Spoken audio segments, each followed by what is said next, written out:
Back to our channel digital work. இன்றைக்கி நம்ம பார்க்க போகிற ஆப் நேம் பார்த்திங்கன்னா தம் காஃபி அப்படிங்கிற ஒரு ஃபண்ட் ஆப்பை பற்றி தான் பார்க்க போகிறோம். இந்த ஆப்போட கண்டிஷன் இப்போ என்ன கண்டிஷனில் இருக்குது அப்படிங்கிறத பார்க்க போகிறோம். இந்த ஆப் வந்து நல்லாவே சக்ஸஸ்ஃபுல்லாக வந்து இவ்வளோ நாள் வந்து ரன் ஆகிட்டு தான் இருந்துச்சு. இதுக்கு மேலே வந்து இனி ரன் ஆகுமா அப்படிங்கிறது வந்து கண்டிப்பாக பார்த்திங்கனாவே ஒரு டவுட்ஃபுல்லாகவே இருக்குது. ஏன் நான் அப்படி சொல்கிறேன்னு பார்த்துட்டிங்கன்னா, உங்களுக்கு வந்து நான் ஆல்ரெடி வந்து தம் காஃபி யூஸ் பண்ணிகிட்டு இருக்க மெம்பர்ஸ் எல்லாம் என்ன நினச்சிட்ருப்பீங்கன்னா, இது வந்து ஒரு நல்ல கான்செப்ட்டு, 5 இயர்ஸ் ரன் ஆகும், 2 இயர்ஸ் ரன் ஆகும், அந்த மாதிரி வந்து நினச்சிருப்பீங்க. பட் எந்த கம்பெனியுமே வந்து 5 இயர்ஸும் ரன் ஆகாது, 2 இயர்ஸும் ரன் ஆகாது.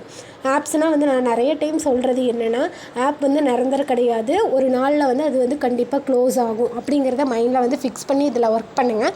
ஆன்லைன் ஃபீல்டை பொறுத்த வரைக்கும் எப்போவுமே வந்து ஓப்பனிங் ஸ்டேஜுங்கிற மாதிரி க்ளோசிங் ஸ்டேஜ்னு ஒன்று இருக்கும். ஓகேவா? அது தெரிஞ்சவங்க மட்டும்தான் ஆப்பில் வந்து சக்ஸஸ்ஃபுல்லாக ரன் பண்ணி ஒர்க் பண்ண முடியும். மற்றபடிக்கு வந்து ஆப் கான்செப்டை வந்து ரொம்ப நம்பி இருக்கவங்க வந்து இதில் வந்து ட்ராவல் பண்ணவே முடியாது. ஓகேவா? ரொம்ப அடிபட்டு மிதிப்பட்டு தான் போவீங்க. ஏன்னா வந்து நானுமே அந்த மாதிரி சுச்சுவேஷனில் இருந்தால் வந்திருக்கேன். இப்போதைக்கு வந்து இந்த ஆப்போட கண்டிஷன் என்ன நம்ம பார்த்துருவோமா? வாங்க வீடியோக்குள்ளே போயிடலாம். இப்போ வந்து இந்த ஆப்பில் வந்து டிவைஸ் பிளானை வந்து பார்த்துருவோம். இதில் வந்து ஜஸ்ட் வந்து பிளான்ஸ் எல்லாமே ஆல்ரெடி இருந்த மாதிரியே தான் இருக்குது. இதில் எந்த சேஞ்சஸுமே வந்து அவங்க பெருசாக எதுவுமே பண்ணல. ஆனால் என்னை பொறுத்த வரைக்குமே இவங்க வந்து பெருசாக ஆஃபர்ஸ்லாம் எதுவுமே கொடுக்காம ஆஃபர்ஸ்லாம் எதுவுமே கொடுக்க மாட்டாங்க. அதாவது நான் சிம்பிளாக சொல்லணும்னா குயிக்காகவே இது க்ளோஸ் பண்ணிடுவாங்க. அதுதான் நான் சொல்ல முடியும். இது வந்து ஜஸ்ட் ஒரு அலர்ட் வீடியோ மட்டும்தான். மற்றபடிக்கு பெருசாலாம் ஒன்றும் இல்லை. இதில் வந்து பெரிய ஆஃபர்ஸ் கொடுக்காம, ஆஃபர்ஸ்னால் எப்படி சொல்கிறது, 3 days offer, 10 days offer, 20 days offer, அந்த மாதிரிலாம் வந்து ஆஃபர்ஸ் கொடுக்க மாட்டாங்க. அதுக்கு முன்னரே வந்து இந்த ஆப் வந்து க்ளோஸ் பண்ணிடுவாங்க. ஏன்னா வந்து இப்போவே வந்து இந்த ஆப்பில் வந்து சில பேருக்கு வந்து வித்ட்ரா ப்ராப்ளம் இருக்குது. அண்ட் தென் பார்த்தீங்கன்னா இந்த ஆப்பில் வந்து என்னென்னு பார்த்துட்டிங்கன்னா, நீங்கள் வந்து குரூப்பில் ஜாயின் ஆகலை அப்படிங்கிற ப்ரெஷர். அண்ட் தென் பார்த்துட்டிங்கன்னா வந்து கண்டிப்பாக மஸ்ட்டை வந்து ரெஃபர் பண்ணி தான் ஆகணும். ரெஃபர் பண்ணுறவங்களுக்கு மட்டும்தான் வித்ட்ரா கொடுப்பேன். அந்த மாதிரி கண்டிஷன்ஸ் எல்லாம் இந்த ஆப்பில் வந்து இருக்குது. இந்த ஆப்பில் வந்து இனிமேல் வந்து நியூ மெம்பர்ஸ் யாருமே ஜாயின் பண்ணிகிட்டு இருக்காதுங்க. ஆல்ரெடி நம்ம குரூப்பில் இருக்க, வாட்ஸ்அப் குரூப்பில் இருக்க ஓல்டு மெம்பர்ஸ் எல்லாத்துக்குமே தெரியும் நம்ம இந்த ஆப்போட ரெஃபர்லாம் எப்போது ஸ்டாப் பண்ணியாச்சு. ஸோ ஏதாவது வந்து யூடியூப்பில் வந்து சில பேர் வந்து வீடியோஸ் பார்த்துட்டு பண்ணலாம் அப்படின்ட்டு இருப்பீங்க, சர்ச் பண்ணிகிட்ருப்பீங்க.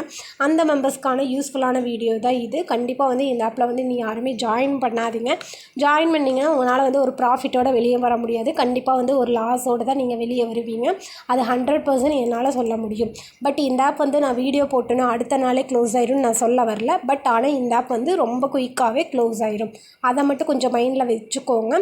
மற்றபடிக்கு இருக்க மெம்பர்ஸ் யாராவது நீங்கள் யூஸ் பண்ணிகிட்ருக்கீங்க, அவங்க ஃப்ரெண்ட்ஸ் அண்ட் ஃபேமிலியில் யாராவது யூஸ் பண்ணிகிட்ருக்காங்க, அந்த மாதிரி மெம்பர்ஸுக்கு எல்லாத்துக்குமே வந்து இந்த வீடியோவை ஷேர் பண்ணுங்கள். அவங்களுக்கும் ரொம்ப யூஸ்ஃபுல்லாக இருக்கும். ஏன்னா அவங்க தெரியாமல் கம்பெனி சொல்கிறத நம்பி, அதாவது அந்த சிசி சொல்கிறத நம்பி அவங்க வந்து ரெஃபர் பண்ணிகிட்ருப்பாங்க. ரெஃபர் பண்ணால் நான் இன்னும் உனக்கு இவ்வளோ அதிகமாக கொடுக்குறேன் அப்படின்ட்டு வந்து இந்த சிசிங்கெல்லாம் சொல்லுவாங்க. அதாவது மேனேஜர்ஸ் எல்லாமே சொல்லுவாங்க. அவங்க வந்து சொல்கிறத நம்பி இவங்க வந்து ஏதாவது ரெஃபர் பண்ணி அது வந்து ஒரு பெரிய ப்ராப்ளமில் கூட கொண்டு விட்டுரும். அந்த மாதிரியெல்லாம் இருக்குது. சில பேர் வந்து என்கிட்டயே சொல்லுவாங்க, அக்கா நான் இந்த ஆப்பில் போட்டு ராயல் மவுஸ்லலாம் போட்டு ரொம்ப வந்து லாஸ் ஆகிட்டேங்க்கா அப்படிங்கிற மெம்பர்ஸ்லாம் சரி இதில் போட்டு எடுத்துக்கலாம் அப்படின்ட்டுலாம் இருப்பீங்க. பட் அதெல்லாம் வேணாம். க்ளோஸ் ஆகிடுச்சுன்னு சொல்லிட்டு ஒரே முட்டை ரெக்கவரி பண்ணணும்னு நினைக்காதீங்க எந்த ஆப்லேயுமே. இந்த ஆப் வந்து குயிக்காக இப்போ நான் அப்டேட் என்னென்னு பார்த்தீங்கன்னா ரொம்பவே சீக்கிரமாக வந்து இந்த ஆப் வந்து க்ளோஸ் ஆயிரும். அதை மட்டும் மைண்டில் வச்சுக்கோங்க. தம் காஃபி ஆப் ஆல்மோஸ்ட் வந்து க்ளோசிங் ஸ்டேஜ், அவ்வளோதான். மற்றபடிக்கு வந்து பெரிய எதுவுமே கிடையாது. பெருசாக உங்களுக்கு சொல்கிறதுக்கு எதுவும் இல்லை. இப்போ வீடியோ பார்த்துருந்தீங்கனாலே புரிஞ்சிருக்கும். இதுதான் கான்செப்ட், இவ்வளோதான். தம் காஃபி ஆப் வந்து க்ளோஸ் ஆக போகுதுங்க. இனிமேல் வந்து இந்த ஆப்பில் யாருமே இன்வெஸ்ட்மெண்ட் பண்ணாதீங்க. தேங்க்ஸ் ஃபார் வாட்சிங்.